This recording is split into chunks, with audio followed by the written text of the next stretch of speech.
শিশুদের বদনজর থেকে মুক্ত রাখার উপায় কি? খুবই গুরুত্বপূর্ণ একটা প্রশ্ন। আমাদের সমাজে শিশুরা নানাভাবে আজ ক্ষতিগ্রস্ত। বেশিরভাগ পরিবারে শিশুদের অস্বাভাবিক নানা রকমের অসুবিধা আমাদের চোখে পড়ে। এগুলোর ব্যাপারে আমরা বিষয়ক মানুষই জানি না যে এগুলো আসলে কেন হয়। এমন কিছু সমস্যা হয় যে সমস্যাগুলো নর্মালি হওয়ার কথা না। সেই সমস্যাগুলোর যে স্পিরিচুয়াল দিক আছে, এটা সম্পর্কে আমরা অনেক মানুষ আছি যারা সচেতন নই, যারা সজাগ নয়। সেই জায়গাগুলোতে আমাদের বিশেষভাবে ফোকাস দেওয়া দরকার, মনোযোগ দেওয়া দরকার। শিশুদেরকে এই জাতীয় বদনজর এবং এই জাতীয় বিষয়গুলো থেকে বাঁচানোর জন্য আমাদের অনেকগুলো উদ্যোগের মধ্য থেকে একটা উদ্যোগ হইতে হবে। শিশুদের জন্মের সময় নবী সাল্লাল্লাহু আলাইহি সাল্লামের জন্মের সময়, জন্মের পরের সময়গুলোতে নবী সাল্লাল্লাহু আলাইহি সাল্লামের সুন্নাহগুলোকে মেনে চলা। যেমন স্ত্রী সবাসের সময় যে দোয়া পড়া সুন্নাহ, এই দোয়ার মাহাত্ম্য আমরা অনেকে বুঝি না। আল্লাহুম্মা জান্নিবনা ওয়া জান্নিবিশ শাইতানা মা রাযাকতানা। আল্লাহ, আপনি আমাদেরকে শয়তান থেকে রক্ষা করুন এবং যেই সন্তান আপনি আমাদেরকে দান করবেন সে অনাগত সন্তানকেও শয়তান থেকে আপনি রক্ষা করুন।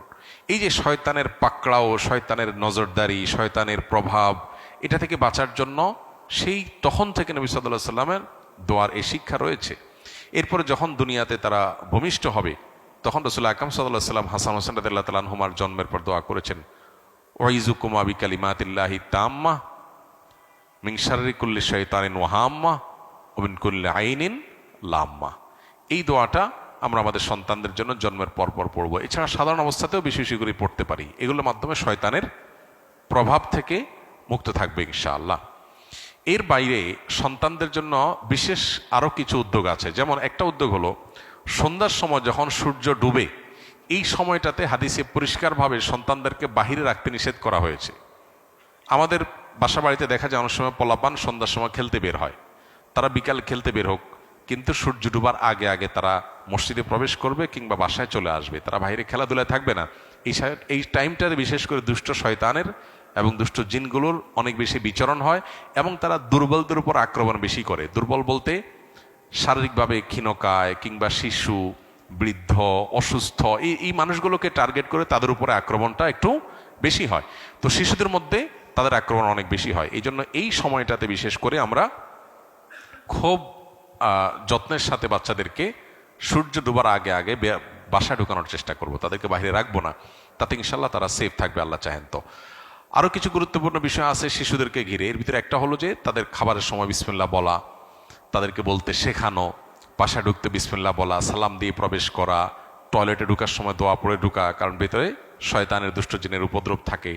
তারপরে আপনার টয়লেট থেকে বের হওয়ার পর দরজাটা বন্ধ করা এবং দোয়া পড়া, এই জিনিসগুলো, ঘুমানোর সময় দোয়া পড়া, এই জিনিসগুলো যখন বাচ্চাদেরকে আমরা শেখাবো ইনশাআল্লাহ, তখন দৈনন্দিন জীবনে এবং আমাদের জীবনে শয়তানের প্রভাব থেকে ইনশাআল্লাহ আমরা রক্ষা পাবো। এই জিনিসটা শয়তান থেকে সন্তানদেরকে বাঁচানোর জন্য খুবই জরুরি একটা বিষয়। এগুলো আমরা লক্ষ্য রাখবো ইনশাআল্লাহ বিদিনিল্লাহ। আর এর বাইরে আরেকটা বিষয় বদনজর থেকে বাঁচার জন্য জরুরি, সেটা হলো সোশ্যাল মিডিয়াতে সন্তানের ছবি তুলে দেওয়া, তাদের বিভিন্ন অর্জনের গল্প দেওয়া, প্রয়োজনের অতিরিক্ত তাদের সোশ্যাল মিডিয়াতে প্রচারণা করানো, এগুলো সন্তানদের নানাবিধ বিপদের কারণ হয়। আজকাল দেখা যায় আমরা এগুলো লক্ষ্য করি না। আমাদের সন্তান এমন কিছু অসুস্থ হয়ে যাচ্ছে যেগুলো কোনো কারণ আমরা খুঁজে পাই না। স্পিরিচুয়ালি তারা ক্ষতিগ্রস্ত হচ্ছে ভিতর দিক থেকে। এগুলোর মূল কারণ হলো এই যে বদনজর।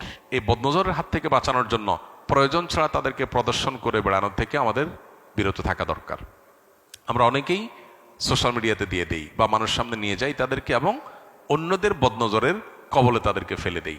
তো বদনজরের ফলে যে ক্ষতিটা হয় তা মানুষ টের পায় না। ওষুধ খায়, ডাক্তারের কাছে যায়, টাকা পয়সা নষ্ট করে, কিন্তু এদিকে সে বদনজরের কারণে ধ্বংস হয়ে যাচ্ছে, সে টেরও পাচ্ছে না।